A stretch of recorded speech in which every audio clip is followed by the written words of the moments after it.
García y os voy a dar una charla sobre cómo hacer captura de agua en la agricultura o en jardinería o en paisajismo también.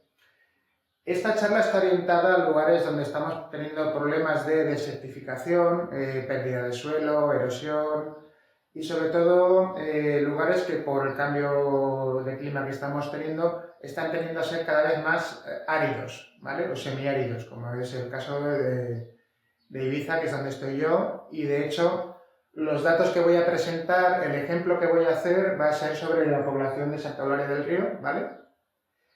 Que, bueno, me baso en los datos capturados por la Estación Meteorológica de Santa Eulalia para enseñaros un poco todo el tema que os voy a dar, ¿no?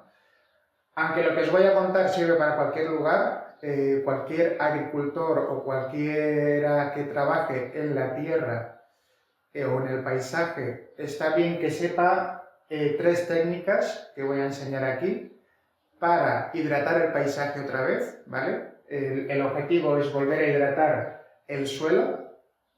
Ahora mismo, bueno, en muchas zonas el suelo tiene muy pocas reservas hídricas. Entonces, ¿qué podemos hacer nosotros para que esas reservas hídricas o se mantengan o aumenten, ¿no? Entonces, vamos a hablar de tres técnicas, pero antes de nombrarlas tenemos que saber de dónde viene el agua, ¿vale? Y el agua viene básicamente de cuatro direcciones, como hemos puesto aquí en el dibujo, ¿no? Viene de arriba, de abajo, de un lado y del otro, ¿vale? Entonces, antes de comenzar, porque esto lo que vamos a hacer va a ser una suma y resta básica de... A lo largo del año podemos consultar una cifra en las estaciones meteorológicas de en un metro cuadrado cuánta agua se evapora cada día. Tienen unos instrumentos que miden en un volumen de tierra con un poquito de césped cuánta agua pierde diariamente y lo van anotando. Entonces, en 2023 y 2024 he consultado los datos y en un metro cuadrado en esta población a lo largo de un año se han perdido 1.100 litros por metro cuadrado. No se han perdido, sino que han pasado del suelo al aire, ¿vale? Hay muchos factores para eso, la fórmula no debe ser fácil, entonces lo único que hacen, en vez de intentar calcularlo, es ver físicamente cuánta masa pierde de agua un metro cúbico de suelo. Entonces, sabiendo esta cifra, tenemos aquí, en este caso, siempre que hagamos esta fórmula, tenemos que intentar conseguir retener o capturar más agua de la que moviliza el sol y el viento, ¿no? Entonces, ¿cuáles son las cuatro principales fuentes de agua? La primera, la más evidente que todos conocemos, es la lluvia, ¿vale? En el caso de Santa Eulalia, la media que tenemos anual son 450 milímetros anuales, ¿vale? O 450 litros por metro cuadrado al año, ¿vale? Esto es la fuente, digamos, que viene de arriba, la de la lluvia. La otra fuente, que en este caso no tenemos, pero hay que valorarla, es el agua que corre por encima de la tierra, ¿vale? La de los ríos, torrentes, afluentes. En otros lugares esta va a ser la principal fuente de hidratación. En nuestro caso es cero patatero, ¿vale? Un cero, bien correcto. La otra fuente que conocemos es el agua acumulada bajo el suelo, ¿vale? O los acuíferos, que se llaman.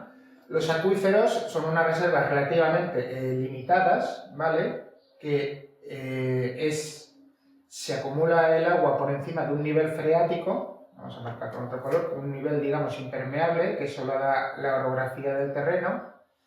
Entonces el agua se acumula por encima de este nivel y nosotros podemos disponer de ella si hacemos un pozo, ¿vale? Aquí tenemos una población, entonces a través de hacer un pozo que vaya profundamente, ¿vale? Podemos llegar a capturar el agua de aquí y con eso usarla nosotros, ¿no?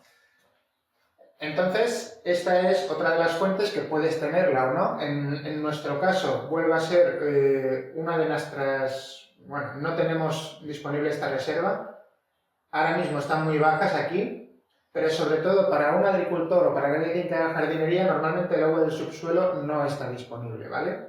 En este caso, de media, podemos decir que para aportar agua en superficie del suelo, que es donde nos interesa para las plantas, vuelve a ser un 0, ¿vale? Y la otra fuente de agua, que no es tan conocida, ni es tan fácil de calcular, ni es tan evidente, es la humedad ambiental, ¿vale?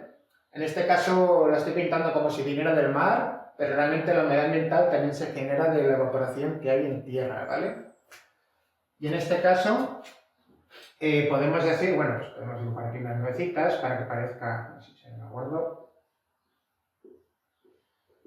para que parezca un poco el efecto de la humedad y que podemos, es algo que también aporta hidratación al paisaje. De hecho, esta es la última que comentaremos porque la técnica para capturar humedad ambiental es un poco más compleja, ¿vale? Pero en este caso, aquí donde estamos, que es una isla muy pequeña rodeada de mucho mar, la humedad ambiental es casi el factor que más agua aporta al paisaje, ¿no?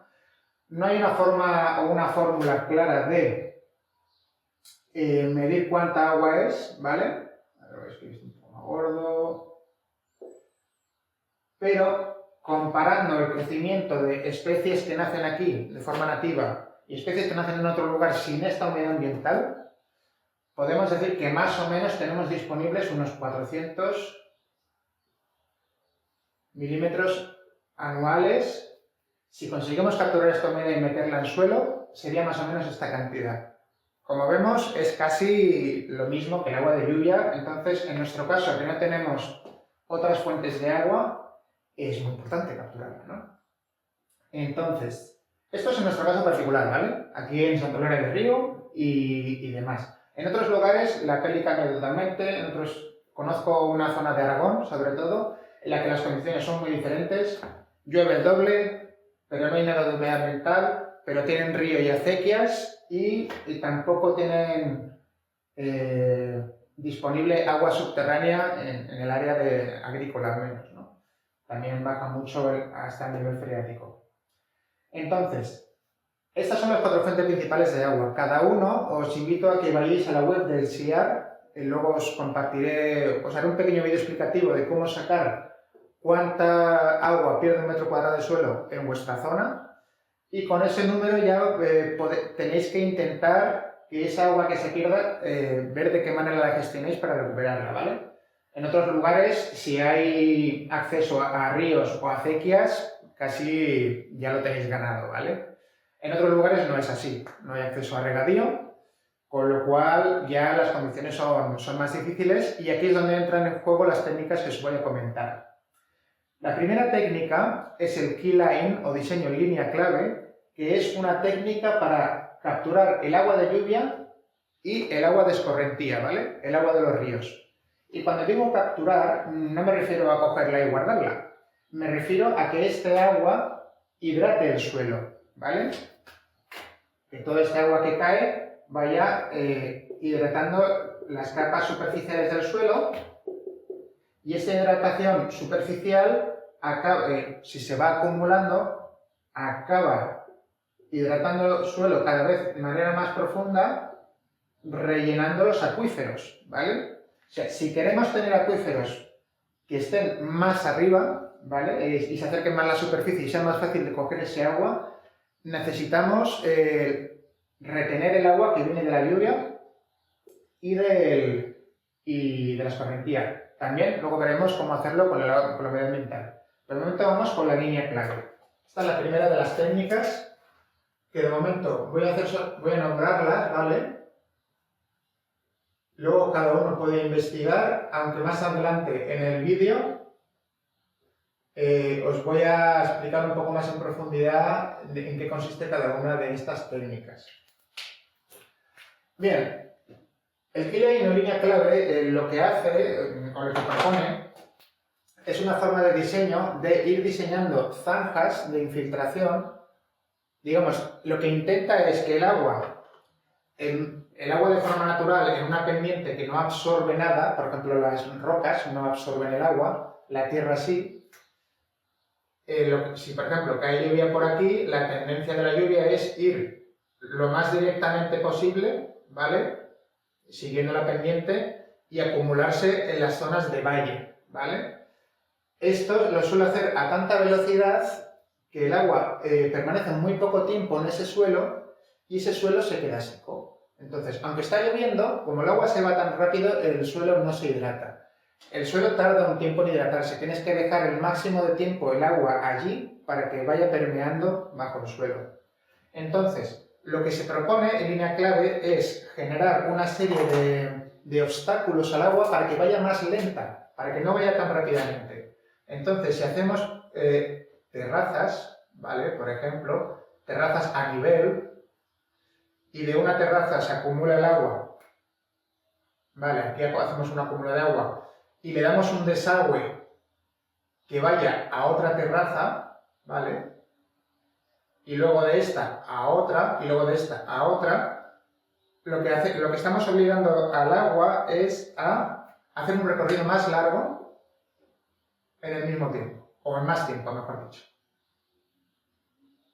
Entonces el agua, en vez de bajar directamente y irse del lugar, le estamos obligando a permanecer en el lugar. Todo ese tiempo que ganamos con el agua allí, aparte que cuando la frenamos, cuando pierde velocidad, no hay erosión, o hay menos erosión, pero sobre todo ese tiempo va hidratando el suelo, ¿vale? Entonces, es una técnica que tiene varias formas de trabajo. Esta que os he comentado es una de ellas. Otra es hacer embalses en puntos clave, ¿vale? Como podría ser el primer embalse punto clave, justamente suele ser aquí. Esto lo comentaremos más adelante, pero esta agua idealmente, que está en este pico de montaña, lo ideal es que se acumule aquí y que hay que dar un tiempo acumulado y luego, cada vez que se acoge agua de un punto más bajo, se vuelve a canalizar de manera que el agua que normalmente siempre se concentra en los valles y las laderas siempre quedan secas, lo que conseguimos es que jugando con estos desniveles y estas zanjas, este nivel de aquí es un poquito más alto que este de aquí y conseguimos llevar agua del valle a las laderas que normalmente están secas o pierden muy rápido el agua. Esta técnica se usa con mucho éxito para volver a reverdecer paisajes montañosos con pendientes, claro.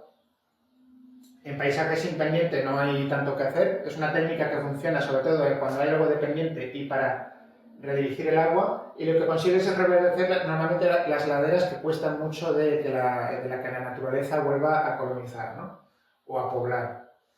Entonces, esta es de la primera técnica que recomiendo hacer a cualquiera que tenga un terreno con algo de desnivel.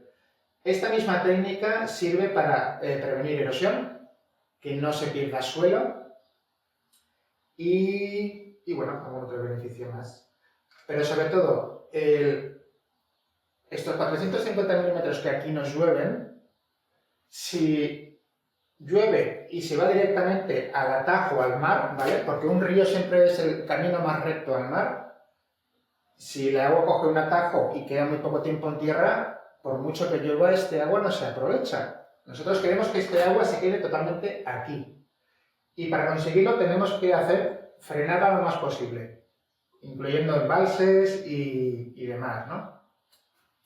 Y no solamente nos interesa tener agua almacenada en altura para poder regar, que es una opción, lo más importante es que el agua embalsada y el agua que va corriendo lo que hace es ir hidratando hasta que luego esta agua va fluyendo hasta los acuíferos, ¿vale? Entonces, si capturamos todo este agua y evitamos que llegue al mar, los acuíferos subirán de nivel, ¿vale? Entonces, esta técnica es muy sencilla a nivel de... es fácil de aprender, es fácil de implementar porque se puede hacer con maquinaria y realmente es la técnica más barata, con diferencia. Lo único, te obliga a trabajar en lugares en los que no hay construcciones o los que no tienes un cultivo ya en marcha. Pero si no has hecho nada todavía, o si tienes algo, merece la pena ejecutarla, ¿no? Y con esta también gestionamos mejor el agua que viene ya a través de ríos o afluentes, ¿no? Entonces, con esto, digamos, nos aseguramos de que podemos optimizar todo el agua que tenemos de lluvia y de río.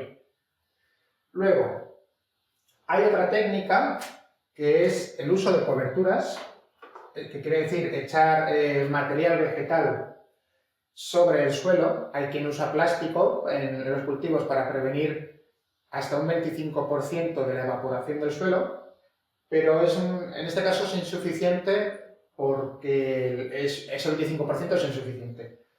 Hemos hecho un experimento en huerta, luego incluiré las fotos en el vídeo, de añadiendo unos 20 centímetros de restos de poda triturada, ¿vale?, alrededor de las camas de huerto de lechugas, tomates, pimientos, etc., de manera que la cobertura llegaba casi hasta el pie de las plantas. Hemos hecho las mediciones y hemos obtenido la misma producción que con un suelo labrado, ¿vale?, típico, pero ahorrando un 50% del agua, ¿vale? O sea, ha hecho falta la mitad del agua para que las plantas crezcan igual de sanas. De hecho, crecen un poco más sanas por otros efectos que no vienen al caso del vídeo, ¿vale? Porque esto promueve vida y otros procesos que también añaden fertilidad, pero ahora nos vamos a centrar solamente en el ahorro de agua. Entonces, el uso de coberturas lo que hace es disminuir al 50%, si se hace bien, la cantidad de agua que perdemos por metro cuadrado y por año, ¿vale? Esa es la segunda técnica que recomiendo, ¿vale?, porque es también bastante sencilla, es un poco más trabajosa porque hay que conseguir el material, hay que colocar la mano, pero el beneficio es claro. Entonces, la segunda técnica es usar cobertura. Claro, cobertura interesa que todo el área tenga cobertura, no solamente las zonas que se aran o las zonas de huerta, sino realmente todo el paisaje. Porque aunque tú tengas el cultivo aquí, te afecta cómo está siendo gestionado el agua alrededor. Estamos todos incluidos dentro de un valle hidrográfico o dentro de un ecosistema más amplio, ¿no? Entonces, con el chile y línea clave aprovechamos el agua que nos viene de fuera, o de un lado o de la lluvia, ¿vale? Con la cobertura lo que hacemos es que el suelo no se seque. Y vamos, entonces ya podemos sacar cuentas, ¿no? Si con la cobertura conseguimos que esto baje a 550 litros por metro cuadrado por año, ¿vale? Esto sí, añadimos cobertura. Vamos a escribir aquí.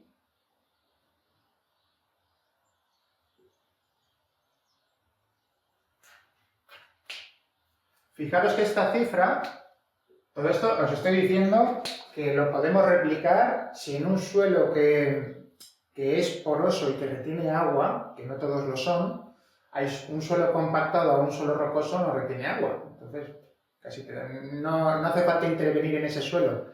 Pero en el suelo que sí que puede retener agua, si conseguimos poner 20 centímetros o más de cobertura, que conviene ir renovándola, o usar una estrategia para que se renueve sola, que es lo interesante, poner pastos, etc., disminuimos esta cifra a la mitad. Pero fijaros que 550 litros, en nuestro caso, aún son más del agua que suele llover en un año. O sea, aunque usáramos cobertura por todo y hubiéramos, digamos, hecho un sistema de línea clave en el que todo el agua que llueve la retenemos y no va al mar, fíjate que estoy diciendo que es un trabajo a nivel paisajístico grande. Lo bueno es que a nivel personal, cada propietario de finca es un trabajo muy barato, pero si hacemos todo eso, aún se evapora más agua de la que llueve, en nuestro caso, ¿vale? Entonces, quiere decir que cada año, si lo tenemos todo así, y si no pasa nada más y no se crean masas forestales, que es lo que viene ahora, estaremos perdiendo 100 litros por metro cuadrado por año, aún así. ¿Vale? Entonces, es un proceso lento, pero cada año el terreno estará más seco y el nivel de agua bajo el suelo bajará, ¿vale? Entonces, entra en juego una tercera técnica que es la que más necesitamos, los lugares en los que estamos pasando a ser semiárido o árido o desértico, que es los sistemas agroforestales o los sistemas forestales, ¿vale? Normalmente todo esto es en el supuesto de que tenemos un suelo desnudo, que es lo menos recomendable, un suelo labrado tampoco es recomendable, y la evapotranspiración, como dice la palabra, es evaporación y transpiración, es una medida que se saca con un bloque de tierra con algo de planta, ¿vale? Digamos, con una pradera o con una gramínea, ¿vale? Entonces, las plantas movilizan ese agua, tiene la tendencia de pasar del subsuelo a la parte más alta de la cobertura, y si el sol incide directamente, esa humedad se expande, y si hay viento, esa humedad se va. Entonces, las mediciones que tenemos son usando ese instrumento con algo de pasto. No sabemos, y sobre todo que no he encontrado un lugar donde poder encontrar mediciones de cuánto evapora un suelo labrado, ¿vale? O un suelo desnudo. No sé, nadie se ha puesto a medirlo, con lo cual no os puedo ofrecer datos, ¿no? Pero pongamos que es similar, relativamente similar a esta cifra. Puede que un poco más baja, pero realmente similar. Entonces, necesitamos un elemento más para sacar agua ¿de dónde? Si ya hemos gestionado el agua de aquí y la de los ríos también, entonces solamente podemos recurrir a la humedad ambiental. Entonces, resulta que la forma más eficiente y barata y natural y de todo de capturar humedad ambiental son las propias plantas. Las propias plantas están especializadas mediante la fotosíntesis, enfriar el entorno alrededor de las hojas que producen fotosíntesis, y con ese enfriamiento se produce una depresión, o sea, el aire se vuelve más frío, más pesado y baja. Esa bajada provoca un efecto de vacío que hace que venga más aire, ¿vale? Y entonces esta humedad se ve arrastrada hacia los lugares fríos. Y todos los bosques tienen este efecto, ¿vale? Realmente todas las masas boscosas o plantas o praderas, lo único que cuanto más denso y más poblado el bosque, más fuerte es el efecto de atraer esa humedad ambiental. Lo que hemos usado siempre de que los bosques atraen la lluvia es por este efecto, ¿vale? Entonces, si tenemos una zona boscosa, cultivada o no, ¿vale? En este caso yo sí que me dedico a cultivar sistemas agroforestales mediante agricultura sintrópica, y realmente estamos generando esta masa boscosa lo más rápidamente posible mientras hacemos cultivos, ¿vale? Esto, si conseguimos que la humedad, si conseguimos una masa boscosa ya relativamente importante, la humedad ya tiende a quedarse, humedad ambiental, quiero decir, aquí alrededor metida. Ya es una zona más húmeda que antes y más fría, ¿no? Y entonces la humedad que pasa con el aire, en este caso la que nos viene del mar, en otros casos es la que viene de la misma tierra, esto lo comento más adelante, tiene tendencia a quedarse frenada y atrapada dentro de los bosques. Como esta humedad ya no se mueve de aquí, sobre todo los bosques, si son densos y tupidos, no dejan pasar el viento, que es el principal efecto secante. Entonces, los bosques es un proceso más lento, pero consiguen hidratar el suelo y a largo plazo también hidratar llenar los acuíferos, ¿vale?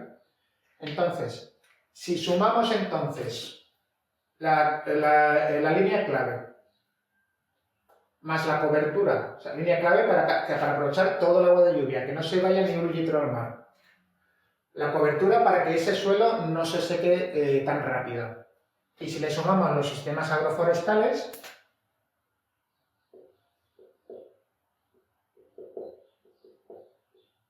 que un sistema agroforestal pues, es la mezcla de agricultura pero con árboles, ahí entra todo, pues pueden ser jardines o agricultura, o simplemente dejar que una zona se recupere sola y vuelva a forestarse, ¿no? Nosotros proponemos que los propios sistemas agrícolas pasen a ser agroforestales, ¿vale? Porque como humanos, el uso más amplio que hacemos del territorio es el agrícola, ¿vale? Entonces, si usamos sistemas agroforestales, cuando ya tienen un bosque y empieza a tener cierta altitud, si ya tienes un bosque, un sistema agroforestal de 15, 20 metros, 25 metros, entonces empiezas ya a capturar esta cifra de agua, ¿vale? Entonces, esta cifra más esta son 850 milímetros anuales, que sí que son más litros de los que se perderían usando cobertura, ¿no? Fijaros que si no usamos cobertura, o sea, vamos a poner esta suma en aflicto, sería,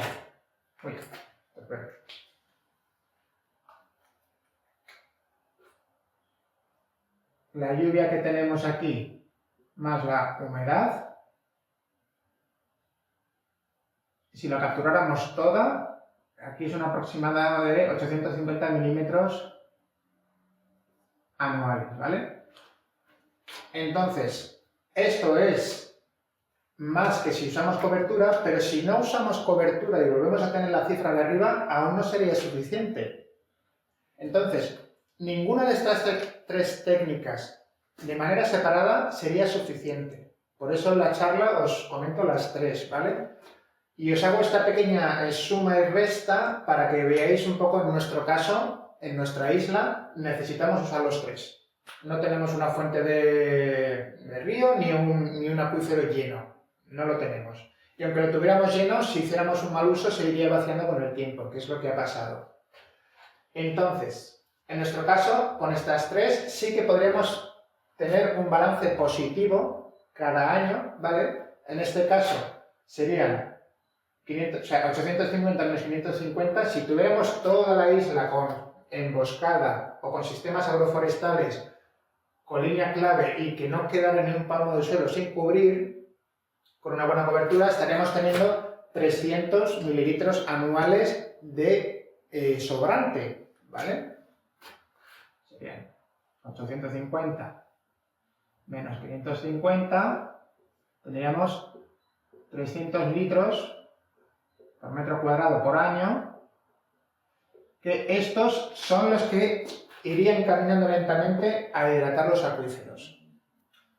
Entonces, esto es un poco el resumen de lo que proponemos para hidratar el paisaje otra vez y revertir los problemas que da la sequía, ¿no? Entonces, ahora el objetivo es nombrar estas tres técnicas y ahora ya voy a borrar pizarra y ya hablar un poco mejor de cada una de ellas, ¿vale?